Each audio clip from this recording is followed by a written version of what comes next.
चलिए बढ़ते अगली खबर की ओर। Confederation of All India Traders की ओर से शहीद स्मारक पर कपड़ों और जूतों पर जीएसटी वृद्धि के विरोध में प्रदर्शन किया गया। इसमें जयपुर के गारमेंट्स और साड़ी विक्रेता संघों के साथ जूतों के निर्माता और डीलर शामिल हुए। इस मुद्दे पर व्यापारियों से की खास बातचीत संवाददाता बीके शर्मा ने।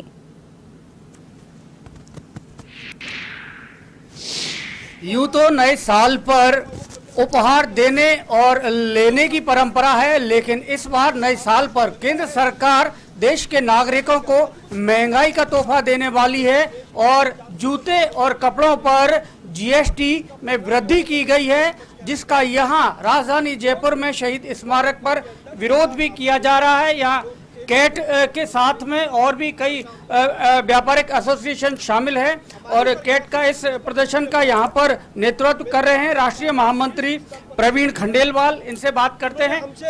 खंडेलवाल जी, क्या मुद्दा है, क्या कारण है? मुझे लगता है कि 4 साल से सरकार व्यापारियों के साथ बातचीत करना भूल गई है।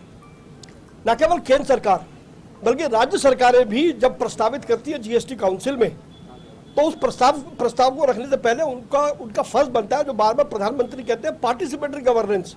उसका मतलब है कि जिस वर्ग के साथ आप कुछ भी कर रहे हो, उस वर्ग को पहले बातचीत करो, उसको विश्वास में लो।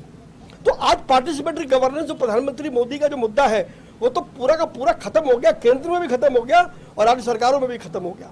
जिस प्रकार से कपड़े पर, जूते पर बुनियादी जरूरतें, कपड़ा बुनियादी जरूरत है, जूते के बिना आदमी चल नहीं सकता, उसको 5% से 12% पे कर देना। उनको, हमारे शासकों को ध्यान होना चाहिए कि आज देश में 85% जनता 1000 रुपये से नीचे का जूता पहनती है, 1000 रुपये से नीचे का कपड़ा पहनती है। क्या कभी उन्होंने हिसाब लगाया कि उस पर 12% करने से उस 85% जनता यानी कि लगभग 100 करोड़ लोगों पर वो कितना बड़ा भार डालने जा रहे हैं? व्यापारियों के लिए ही नहीं बल्कि देश की आम जनता के लिए, गरीब, किसान, मजदूर, विद्यार्थी, यहाँ तक कि साधु संत तक इससे उस स्थिति में आ गए हैं कि वो कैसे कपड़ा पहनेंगे, कैसे जूता पहनेंगे। आज आम आदमी की आय में केवल 1.4% की वृद्धि गत 3 वर्षों में हुई है और आप जीएसटी में वृद्धि 140% करने जा रहे हैं। ये कौन सा न्याय है? किसानों के लिए आप तुरंत तैयार हो गए, तो माननीय मोदी जी इन व्यापारियों के लिए फुटवेयर, टेक्सटाइल, स्टेशनरी, इन छोटे से छोटे व्यापारियों के लिए भी सोचे कि ये क्या करेंगे।